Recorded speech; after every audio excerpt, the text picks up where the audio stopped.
უამინდობის ფონზე იზრდება გრიპის ვირუსით ინფიცირებულთა რიცხვი. ბოლო 3 დღეში სტატისტიკა მკვეთრად არის მომატებული. მაჩვენებელი ეპიდემიის ზღვარს უახლოვდება.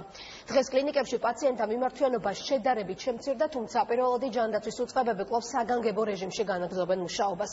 საჭიროების შემთხვევაში არ არის გამორიცხული, რომ უახლოეს დღეებში ჯანდაცვის დამატებითი საგანგებო ცენტრები ამუშავდეს. უკანასკნელი მონაცემებით გრიპით დაავადებულთა რაოდენობა კრიტიკულ ზღვარს უახლოვდება. სტატისტიკის მიხედვით ყოველ 100,000 მოსახლეზე დაავადებულთა რაოდენობა 332-ს უტოლდება. თუ ეს ციფრი 450-ს გადააჭარბებს, ქვეყანაში ეპიდემიური ღონისძიებების განხორციელება გახდება საჭირო. ჩვენ მაინც პროგნოზირებდით, რომ ამ ეგრეთ წოდებულ ეპიდემიოლოგიურ ეპიდემიის ზღურბლს, ანუ 500-100,000 მოსახლეზე არ უნდა გადავაბიჯოთ, მაგრამ მოგეხსენებათ მედიცინაში პროგნოზის გაკეთება საკმაოდ უმადური საქმიანობაა. ყოველდღიურად მიმართვიანობის სიმცირეს არ უჩივის დედაქალაქის მასშტაბით განთავსებული ჯანდაცვის საგანგებო ცენტრები. თბილისში ასეთი ცენტრი სულ 5-ია.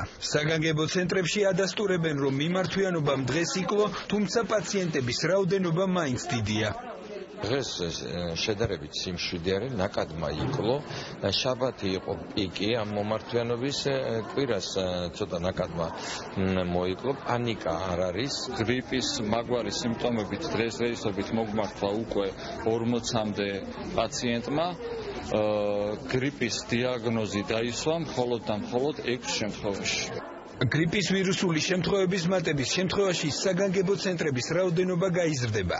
ეს ჯანდაცვის სამინისტროს პოზიციაა. უწყებაში ამბობენ იმასაც, რომ ქვეყანა ამ ეტაპზე ეპიდემიური საფრთხის წინაშე არ დგას. თუ ამ საჭიროება დადგება, ჩვენ რა თქმა უნდა გავზრდით იმ ცენტრების რაოდენობას, რომელიც მოსახლეობას მოემსახურება 24 საათიან რეჟიმში. სეზონურ გრიპებს შორის ყველაზე მეტად H1N1 დომინირებს. ეს ვირუსი განსაკუთრებით სახიფათო რისკ ჯგუფებში მყოფი ადამიანებისთვისაა. ექიმები ხალხს მასობრივი თავშეყრის ადგილებში ყოფნისგან მაქსიმალურად თავის შეკავებას ურჩევენ.